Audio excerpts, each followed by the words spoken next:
তাহলে আজকের তৃণমূল কংগ্রেস শেষ।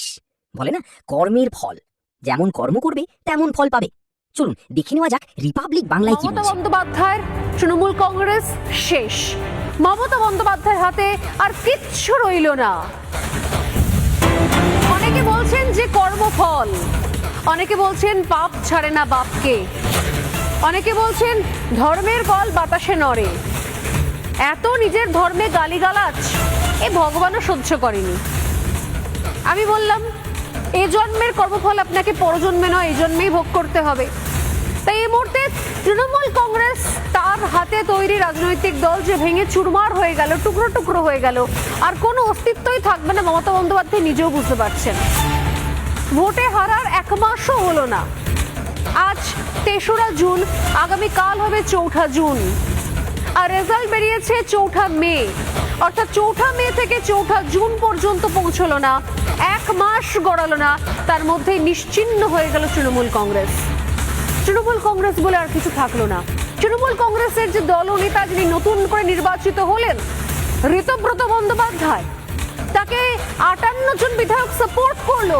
সেই 58 জন বিধায়ক যাদেরকে মমতা বন্দ্যোপাধ্যায় তুলে এনেছেন, হাতে করে রাজনীতির পাঠ পড়িয়েছেন, টিকিট দিয়েছেন, গুরুত্বপূর্ণ দায়িত্ব দিয়েছেন এবং লুটে পুটে নেওয়ার গ্রিন সিগন্যাল দিয়েছেন। যত পারো লুটে নাও, আচ্ছা কিছু নিজের জন্য রাখো, কিছু আমাকে দাও, কিছু দলকে দাও। আজ তারা ঠিক করে নিলেন যে কিছুই দেব না, সবই আমার, সবই আমাদের। তাই 1 সেকেন্ডও লাগলো না মমতা বন্দ্যোপাধ্যায়ের সঙ্গে বেইমানি করার জন্য। যদিও তারা বলছেন যে তারা নাকি দলনেত্রী হিসেবে মমতা বন্দ্যোপাধ্যায়কেই মানছেন, তাদের রাগ শুধুমাত্র ভাইপোর ওপর।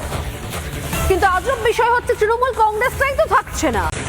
যে ঋতব্রত বন্দ্যোপাধ্যায় এই মুহূর্তে আজকে বিরোধী দলনেতা নির্বাচিত হলেন, তার রাজনৈতিক পরিচয়টা কি? ঋতব্রত বন্দ্যোপাধ্যায় কে? সিপিএম থেকে বহিষ্কৃত, তৃণমূল কংগ্রেস থেকে বহিষ্কৃত, এই মুহূর্তে তার কাছে কোনো দল নেই, লোগো নেই। সেই ঋতব্রত বন্দ্যোপাধ্যায় হয়ে গেলেন বিরোধী দলনেতা। তাকে সাপোর্ট করলেন দল থাকা, লোগো থাকা আরো 58 জন তৃণমূল কংগ্রেস এমএলএ। ভবিষ্যৎ স্পষ্ট বোঝা যাচ্ছে, দেখতে পাওয়া যাচ্ছে। তৃণমূল কংগ্রেসটা আর থাকছে না, নিশ্চিহ্ন হয়ে যাচ্ছে। 58 জন বিধায়ক তারা ঋতব্রত বন্দ্যোপাধ্যায়ের সঙ্গে। ভাইপোর যে শিবির, অভিষেক বন্দ্যোপাধ্যায়ের শিবির, সেখানে নাকি মাত্র 22 জন পড়ে রইলেন।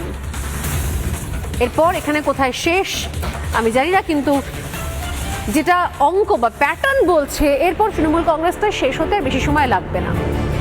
পশ্চিমবঙ্গ বিধানসভার অষ্টাদশ পশ্চিমবঙ্গ বিধানসভার তৃণমূল কংগ্রেসের যে পরিষদীয় দল, সেই পরিষদীয় দলে কোনো নেতা নেই। পরিষদীয় দল একটা টিম। কারণ আমরা এই মনোভাবের বিরুদ্ধেই লড়াই করেছি সবাই মিলে, যে কেউ নেতা কেউ ভৃত্য, এটা নয়। এটা গোটাটা একটা টিম। ঘটনাচক্রে তার একটা জব ডিস্ট্রিবিউশন হতে পারে, কারুর নাম বিরোধী দলনেতা, কেউ মুখ্য সচেতক, কেউ উপদলনেতা, কিন্তু এটা গোটাটা একটা 58 জনের টিম আপাতত। আজকে পর্যন্ত এটা 58 জন তৃণমূল কংগ্রেসের প্রতীকে নির্বাচিত 58 জন বিধায়ক। সেই 58 জন বিধায়কের একটা টিম এই বিধানসভার অষ্টাদশ পশ্চিমবঙ্গ বিধানসভার প্রিন্সিপাল অপোজিশন। আমি বলছি আপাতত এই জন্য, কেননা আমি আরো 2 জন আছেন যারা এই মুহূর্তে এখানে নেই, রাজ্যের বাইরে আছেন। তারা তাদের যে বক্তব্য সেটা জানিয়ে দেবেন। তো 60 হবে, সেই 2 জনের সম্মতি যেহেতু আছে তাই আমি 60 বললাম, তবে সেটাও আপাতত। মমতা বন্দ্যোপাধ্যায় নাকি ঋতব্রতর আপত্তি নেই, মানে ঋতব্রত এখন আপত্তি করার জায়গা চলে গেছে। এটা ভারী হাস্যকর। আর মনে হয় মমতা বন্দ্যোপাধ্যায়ের জন্য এর থেকে বড় শিক্ষার কিছু হতে পারে না। মমতা বন্দ্যোপাধ্যায় নাকি আপত্তি নেই ঋতব্রত বন্দ্যোপাধ্যায়ের। মমতা বন্দ্যোপাধ্যায়কে পরামর্শদাতা হিসেবে চান নাকি ঋতব্রত। কি হাস্যকর! বিরোধী পরিষদীয় দলের পরামর্শদাতা হন মমতা বন্দ্যোপাধ্যায়, বিরোধী দলনেতা হয়ে মন্তব্য করলেন ঋতব্রত। আপনি ভাবুন মমতাকে এরা কোথায় নামিয়েছে।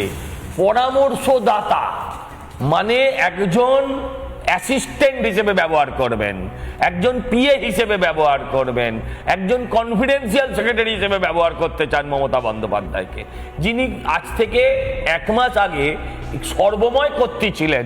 সকালবেলা উঠে ওনার ছবিতে প্রণাম না করে যারা দিন শুরু করতো না, তারা আজকে বলছে মমতা বন্দ্যোপাধ্যায় আমার পরামর্শদাতা হতে পারে, আমাদের কোনো আপত্তি নেই। এটা মানে তারা মমতা নিজেরাই ঠিক করে- বন্দ্যোপাধ্যায়ের জন্য থুতু ফেলে ডুবে মরা মানে তারা অবস্থা। নিজেরাই ঠিক করে নিয়েছেন যে মমতা বন্দ্যোপাধ্যায় রিটায়ার করে নিয়েছে এবার। হ্যাঁ, মানে মানে নিজেরাই মমতা- মমতা বন্দ্যোপাধ্যায়কে রিটায়ার করিয়ে দিয়েছে। মমতা বন্দ্যোপাধ্যায়কে চাকর হিসেবে রাখতে চাইছে। পরামর্শদাতা মানে কি? আলাপন বন্দ্যোপাধ্যায়, তিনি একজন আইএএস, পরামর্শ দেবেন, তার বদলে কিছু মাল পাবেন, স্যালারি বলুন, রেমুনারেশন বলুন, যেভাবেই বলুন আপনি, সেটা মমতা বন্দ্যোপাধ্যায় পরামর্শ দিতে পারেন। মানে মমতা বন্দ্যোপাধ্যায়ের কোনো অস্তিত্ব নেই। তুমি বাইরে থেকে অ্যাডভাইস দাও, তুমি বাইরে থেকে ইনস্ট্রাকশন দেবার জায়গায় আর নেই। এইটাই পরিষ্কার করে বলছেন ওনারা। এই ব্যাপারে আমি প্রচুর খুশি, কারণ চোখের সামনে দেখতে পাচ্ছি কত মন্ত্রী, এমএলএ, বিধায়ক, উপবিধায়ক সব ধরা পড়ছে। বলুন তো, কত গরিবের টাকা মেরে রেখেছে। পশ্চিমবঙ্গ মনে এবারে শান্তি পেল। আজকের মতন এই পর্যন্ত। আর কমেন্টে জানাতে ভুলবেন না আপনার কি মনে হয়। জয় মা ভবানী।